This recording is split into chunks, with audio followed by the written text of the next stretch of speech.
Dear students, quality control and patient safety എന്ന് പറഞ്ഞ സബ്ജക്റ്റിൽ page number 93 ആണ് നമ്മൾ ഈ ഒരു ഓഡിയോയിൽ ഡിസ്കസ് ചെയ്യാനായിട്ട് പോകുന്നത്. Prevention of choking. എങ്ങനെയാണ് നമുക്ക് ചോക്കിങ് പ്രിവെൻറ്റ് ചെയ്യാനായിട്ട് സാധിക്കുന്നത്? ഒന്നാമത് വരുന്നത് cut foods into small pieces. നമ്മൾ കഴിക്കുന്ന ഫുഡുകൾ എന്ത് ചെയ്യുക, സ്മോൾ പീസസ് ആക്കിയിട്ട് കൊടുക്കുക. അപ്പോൾ സാധാരണയായിട്ട് നമുക്ക് ചെറിയ കുട്ടികൾക്കൊക്കെ ഇതേപോലെ തന്നെ നമുക്ക് പീസസ് ആക്കിയിട്ട് കൊടുക്കുക, സ്മോൾ പീസസ് ആക്കിയിട്ട് കൊടുക്കുക. അതുപോലെ തന്നെ വയ്യാത്ത ആളുകൾക്കാണെങ്കിലും വയസ്സായിട്ടുള്ള ആളുകൾ, പല്ലൊക്കെ കൊഴിഞ്ഞിട്ടുള്ള ആളുകളൊക്കെ ആണെങ്കിൽ അവർക്ക് വലിയ പീസൊക്കെ കൊടുത്തു കഴിഞ്ഞിട്ടുണ്ടെങ്കിൽ എന്ത് ചെയ്യാനായിട്ട് പറ്റില്ല, കഴിക്കാനായിട്ട് പറ്റില്ല. അപ്പോൾ അതുകൊണ്ട് നമ്മളവർക്ക് സ്മോൾ പീസസ് ആയിട്ട് കട്ട് ചെയ്തിട്ട് കൊടുക്കാം. പിന്നെ വരുന്നത് സൂപ്പർവൈസ് ചിൽഡ്രൻ ഡ്യൂറിങ് മീൽസ്. നമ്മൾ കുട്ടികളോട് പറഞ്ഞു കൊടുക്കുക, അതായത് നമുക്ക് എങ്ങനെയാണ് നമുക്ക് ഫുഡ് കഴിക്കേണ്ടത്, ഫുഡ് ചവച്ചരയ്ക്കേണ്ടതിൻ്റെ ആവശ്യകതയെ കുറിച്ചിട്ടും, അതുപോലെ തന്നെ നമ്മൾ കഴിച്ചുകൊണ്ടിരിക്കുമ്പോൾ ഫുഡ് കഴിക്കാതിരിക്കാനൊക്കെ ആയിട്ട് പറയുക. അപ്പോൾ പെട്ടെന്ന് തെരുപ്പിലൊക്കെ കയറാനൊക്കെ ആയിട്ടുള്ള സാധ്യത, അതുപോലെ തന്നെ എയർവേസിലൊക്കെ പെട്ടെന്ന് അടഞ്ഞിരിക്കാനൊക്കെ ആയിട്ടുള്ള സാധ്യത ഉണ്ട്. അടുത്തത് വരുന്നത് എൻകറേജ് ച്യൂയിങ്, അതായത് ചവച്ചരയ്ക്കാനായിട്ട് നമ്മൾ പറഞ്ഞു കൊടുക്കുക. കുട്ടികളോട് നമുക്ക് എന്തിനു വേണ്ടിയിട്ടാണ് നമ്മൾ ചവച്ചരയ്ക്കുന്നത്, ചവച്ചരയ്ക്കുന്നതിൻ്റെ ആവശ്യകത എന്താണ്, വിഴുങ്ങുമ്പോൾ എത്രത്തോളം സുഖം ഉണ്ടാവും എന്നുള്ള കാര്യങ്ങളൊക്കെ നമ്മളത് പറഞ്ഞു കൊടുക്കുക. അതുപോലെ തന്നെ അഡൾട്ട്സിന് എന്ത് ചെയ്യുക, should also chew for adequately especially if they have dental issues. അതായത് നമുക്ക് പറയാമല്ലോ, നല്ല വയസ്സായിട്ടുള്ള ആളുകൾക്ക്, ഇപ്പോൾ പല്ലൊക്കെ പോയിട്ടുള്ളവർക്കൊക്കെ ആണെങ്കിൽ നമ്മൾ അരച്ചിട്ടൊക്കെ ഫുഡുകൾ കൊടുക്കാറുണ്ട്. അപ്പോൾ അങ്ങനെയുള്ള കാര്യങ്ങൾ ചെയ്തു കൊടുക്കാം. അടുത്ത വരുന്നത് ബി കോഷ്യസ് വിത്ത് മെഡിക്കേഷൻസ്. അതായത് ensure that medication are taken properly and consider crushing pills. അതായത് നമ്മൾ ഇപ്പോൾ ഗുളികയൊക്കെ ഇപ്പോൾ ചെറിയ കുട്ടികൾക്കാണെങ്കിലും വയസ്സായവർക്കൊക്കെ ആണെങ്കിലും കൊടുക്കുമ്പോൾ അതൊക്കെ ഒന്ന് പൊടിച്ചു കൊടുക്കാനൊക്കെ ആയിട്ട് ശ്രദ്ധിക്കുക. പെട്ടെന്ന് തൊണ്ടയിലൊക്കെ കുരുങ്ങാനൊക്കെ ആയിട്ടുള്ള സാധ്യതകൾ ഉണ്ട്. പിന്നെ വരുന്നത് എഡ്യൂക്കേറ്റ് ഓൺ ദ റിസ്കസ്. അതായത് നമ്മൾ കുട്ടികളോടാണെങ്കിലും എന്തൊക്കെ കാര്യങ്ങളാണ് നമുക്കിങ്ങനെ വിഴുങ്ങി കഴിഞ്ഞിട്ടുണ്ടെങ്കിൽ നമ്മുടെ ശ്വാസത്തിന് തടസ്സമൊക്കെ ഉണ്ടാവും, നമുക്ക് മരണം വരെ സംഭവിക്കാനായിട്ടുള്ള സാധ്യതകളൊക്കെ ഉണ്ട്. അതുകൊണ്ട് നമ്മൾ ഫുഡ് കഴിക്കുമ്പോൾ നല്ലപോലെ ചവച്ചരച്ച് കഴിക്കാനും, കുട്ടികളോടാണെങ്കിൽ ഒബ്ജക്ട്സുകളൊന്നും ഇല്ലെങ്കിൽ അവർ കളിക്കാനായിട്ട് എടുക്കുന്ന സാധനങ്ങളൊന്നും വായിലേക്കൊക്കെ ഇടാതിരിക്കാനൊക്കെ ആയിട്ട് നമ്മൾ പറഞ്ഞു കൊടുക്കുക കുട്ടികളോട്. പിന്നെ വരുന്നത് എമർജൻസി റെസ്പോൺസ് ടു ചോക്കിങ്. എന്തൊക്കെ എമർജൻസി ആയിട്ട് നമുക്ക് എന്തൊക്കെ കാര്യങ്ങൾ ഈ ചോക്കിങ് ഉണ്ടായി കഴിഞ്ഞിട്ടുണ്ടെങ്കിൽ ചെയ്യാനായിട്ട് സാധിക്കും. ആദ്യത്തെ കാര്യം പറയുന്നത് ആസസിങ് ദ സിറ്റുവേഷൻ. നമ്മൾ സിറ്റുവേഷൻ എന്താണെന്നുള്ള കാര്യം നോക്കുക. അപ്പോൾ നമ്മൾ പേഷ്യൻറ്റിനോട് അങ്ങനെ എന്തെങ്കിലും സംഭവിച്ചു കഴിഞ്ഞിട്ടുണ്ടെങ്കിൽ പേഷ്യൻറ്റിന് ഇപ്പോൾ ചുമയ്ക്കുക അല്ലെങ്കിൽ വർത്തമാനം പറയാനൊക്കെ പറ്റുന്നുണ്ടെന്ന് വെച്ചിട്ടുണ്ടെങ്കിൽ അവരോട് എന്ത് പറയണം, നന്നായിട്ട് ചുമയ്ക്കാനായിട്ട്, നല്ല ഫോഴ്സിലി ചുമയ്ക്കാനായിട്ട് പറയുക. ആ ചുമയിലൂടെ എന്ത് ചെയ്യാനായിട്ട് പറ്റണം, ആ ഒരു ഒബ്ജക്റ്റിനെ നമുക്ക് പുറത്തേക്ക് കളയാനായിട്ട് പറ്റണം. പിന്നെ വരുന്നത് കോൾ എമർജൻസി സർവീസസ്. നമുക്ക് എമർജൻസി സർവീസസിനെ വിളിക്കുക.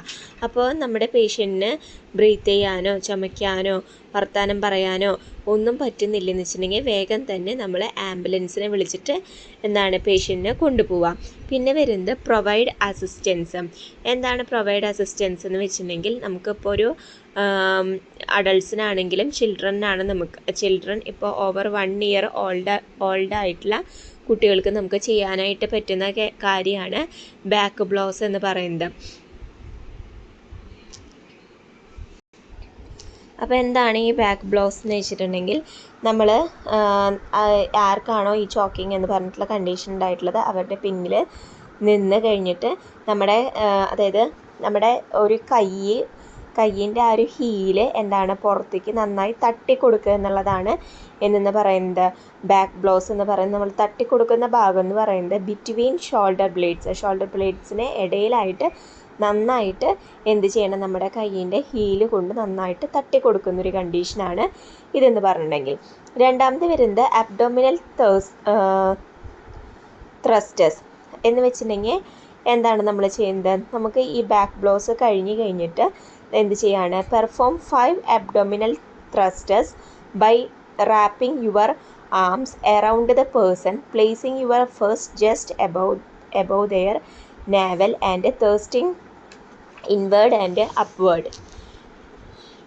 അതായത് ബാക്കിൽ നമ്മൾ ആ ഒരു തട്ടി അല്ലെങ്കിൽ ആ ഒരു ഭാഗം തട്ടി കൊടുത്തതിന് ശേഷം നമ്മുടെ കൈകൾ നമ്മുടെ പേഷ്യൻറ്റിന് നല്ലപോലെ ചുറ്റിപ്പിടിച്ച് കഴിഞ്ഞിട്ട് മുഷ്ടി ചുരുട്ടി അവരുടെ പൊക്കിളിനെ തൊട്ട് മുകളിൽ വെച്ച് അകത്തേക്കും മുകളിലേക്കും തള്ളി 5 ഇതേപോലുള്ള പുഷിങ്ങുകൾ നമ്മൾ കൊടുക്കുന്ന കണ്ടീഷനാണ് എന്നു പറയുന്നത് നമുക്ക് ഈ ഒരു അബ്ഡോമിനൽ ത്രസ്റ്റസ് എന്ന് പറയുന്നത്.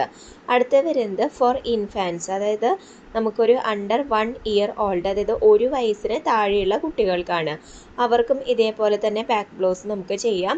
ആ ബാക്ക് ബ്ലോസ് ചെയ്യുമ്പോൾ കുഞ്ഞു കുട്ടികളായ കാരണം കൊണ്ട് നമ്മുടെ ഫോറാമിൽ അവരുടെ കമഴ്ത്തി കിടത്തിയിട്ട് അവരുടെ കഴുത്ത് നമ്മുടെ ആ ഒരു കൈയിൻ്റെ അവിടേക്ക് വരുന്ന രീതിയിൽ കറക്റ്റാക്കിയിട്ട് വെക്കുക. അതുപോലെ തന്നെ supporting their head and neck, ഹെഡും അതുപോലെ തന്നെ നെക്ക് നമ്മൾ നല്ലപോലെ സപ്പോർട്ട് കൊടുക്കണം. പിന്നെ അതിന് ശേഷം ഡെലിവർ 5 ഫേം ബാക്ക്, ഇതുപോലെ തന്നെ നമ്മൾ ഷോൾഡർ ബ്ലേഡ്സിന് ഇടയിൽ കുട്ടികളാണെന്ന് ഓർക്കണം, ആ ഒരു രീതിയിൽ വേണം നമ്മളത് തട്ടി കൊടുക്കുന്നതിന് വേണ്ടിയിട്ട്.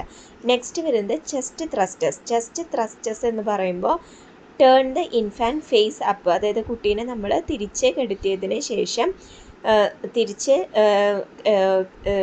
കിടത്തി അവരുടെ ഫേസ് മുകളിലോട്ടൊന്ന് പൊന്തിക്കുക. ആൻഡ് പെർഫോം 5 ചെസ്റ്റ് ത്രസ്റ്റസ്, അതായത് നമ്മുടെ ചെസ്റ്റിൻ്റെ അവിടെയായിട്ട് നല്ലപോലെ ഉള്ളിലോട്ടും മുകളിലോട്ടായിട്ട് ചെയ്യണം, അതായത് ആ നിപ്പിൾ ലൈന് ഇടയിലായിരിക്കണം നമ്മൾ ഫിംഗർ പ്ലേസ് ചെയ്തിട്ട് നന്നായിട്ട് അമക്കി കൊടുക്കുന്നത്. അടുത്ത് വരുന്നത് മോണിറ്റർ ദ വിക്ടിം, അതായത് നമ്മൾ ഇത്രയും കാര്യങ്ങൾ ചെയ്തു, പേഷ്യൻറ്റിന് എന്തെങ്കിലും തരത്തിലുള്ള ഭാവവ്യത്യാസങ്ങൾ ഉണ്ടോ ഇല്ലെങ്കിൽ ആ ഒരു ഒബ്ജക്റ്റ് പുറത്ത് വന്നോ എന്നുള്ള കാര്യം നമ്മൾ നോക്കുക, അതോ പേഷ്യൻ്റ് ഓർമ്മ പോകുന്നുണ്ടോ എന്നുള്ള കാര്യങ്ങൾ നോക്കുക. അതിനുശേഷം if the person becomes unconscious, നമ്മുടെ പേഷ്യൻ്റ് പിന്നീട് അൺകോൺഷ്യസ് ആവുകയാണെങ്കിൽ എന്ത് കാര്യം ചെയ്യണം, നമ്മളപ്പോൾ തന്നെ ആവശ്യമെങ്കിൽ നമുക്കവിടെ CPR കൊടുക്കാം. പിന്നെ എന്ത് ചെയ്യണം, നമുക്ക് ചെസ്റ്റ് കംപ്രഷനും അതുപോലെ തന്നെ റെസ്ക്യൂ ബ്രീത്തും പേഷ്യൻറ്റിന് കൊടുക്കുക. പിന്നെ എമർജൻസി ഹെൽപ്പ് അറൈസ് ചെയ്യുന്ന വരെ ഇല്ലെങ്കിൽ അത് എത്തുന്നത് വരെ നമ്മൾ ഈ ഒരു CPR കൊടുക്കാനായിട്ട് ശ്രദ്ധിക്കുക. പിന്നെ വരുന്നത് സ്റ്റേ കാം, അതായത് നമുക്ക് എന്തെങ്കിലും ഇത്തരത്തിൽ ഏത് പ്രശ്നങ്ങൾ വന്നിട്ടുണ്ടെങ്കിലും ഇല്ലെങ്കിൽ ഏത് അപകടങ്ങൾ വന്നിട്ടുണ്ടെങ്കിലും നമ്മൾ ഭയങ്കര ആങ്സൈറ്റി ഒക്കെ ഉള്ളവരായിരിക്കും. പക്ഷേ അത് നമുക്ക് പേഷ്യൻറ്റിൻ്റെ അടുത്ത് ഒരു സന്ദർഭോചിതമായിട്ട് നമ്മൾ പെരുമാറാനായിട്ട് ശ്രദ്ധിക്കുക. അതുപോലെ തന്നെ കുറച്ചും കൂടി കാമായിട്ടിരിക്കാനായിട്ട് നമ്മൾ ശ്രദ്ധിക്കേണ്ടതാണ്. പിന്നെ വരുന്നത് ചോക്കിംഗ് എന്ന് പറയുന്നത് ഒരു സീരിയസ് ആയിട്ടുള്ള ഒരു എമർജൻസി കണ്ടീഷനാണ്. നമ്മൾ പെട്ടെന്ന് ശ്രദ്ധിക്കപ്പെടാതെ പോയി കഴിഞ്ഞിട്ടുണ്ടെങ്കിൽ ഇത് പിന്നീട് നമ്മുടെ മരണത്തിന് വരെ കാരണമാവാനായിട്ടുള്ള സാധ്യതകളുണ്ട്. അപ്പോൾ അതുകൊണ്ട് തന്നെ നമ്മൾ ഇങ്ങനെയുള്ള കാര്യങ്ങൾ കണ്ടു കഴിഞ്ഞിട്ടുണ്ടെങ്കിൽ അതിനെ ദൂരീകരിക്കുന്നതിന് വേണ്ടിയിട്ടുള്ള എമർജൻസി റെസ്പോൺസുകൾ എന്തൊക്കെയാണെന്ന് നമ്മൾ പഠിച്ചിട്ടുണ്ടായിരിക്കണം. അതുപോലെ തന്നെ അതിന് വേണ്ടിയിട്ടുള്ള എന്തെങ്കിലും ഒരു കണ്ടീഷൻ വന്നു കഴിഞ്ഞിട്ടുണ്ടെങ്കിൽ എങ്ങനെ നമുക്ക് ആ ഒരു ലൈഫ് സേവ് ചെയ്യണം എന്നുള്ള കാര്യങ്ങളൊക്കെ നമ്മൾ പഠിച്ചിട്ടുണ്ടായിരിക്കണം. Ongoing education in first aid including rescue breathing technique and the Heimlich manoeuvre empowers bystanders to respond effectively in critical situation, contributing to a safer environment for everyone. അപ്പോൾ നമ്മൾ ഈ പറഞ്ഞ പോലെ ബാക്ക് ബ്ലോസും അതുപോലെ തന്നെ നമ്മുടെ പേഷ്യൻറ്റിനെ എങ്ങനെയാണ് ഹെയിംലിച്ച് മാനുവർ ഉണ്ട്, അങ്ങനെയുള്ള കാര്യങ്ങളൊക്കെ നമുക്ക് ആളുകളെ പഠിപ്പിച്ചു കൊടുക്കുകയാണെന്ന് വെച്ചിട്ടുണ്ടെങ്കിൽ ഇങ്ങനെയുള്ള എൻവയോൺമെൻറ്റിൽ നിന്ന് നമ്മുടെ ആളുകളെ രക്ഷിക്കാനായിട്ട് സാധിക്കുന്നതാണ്.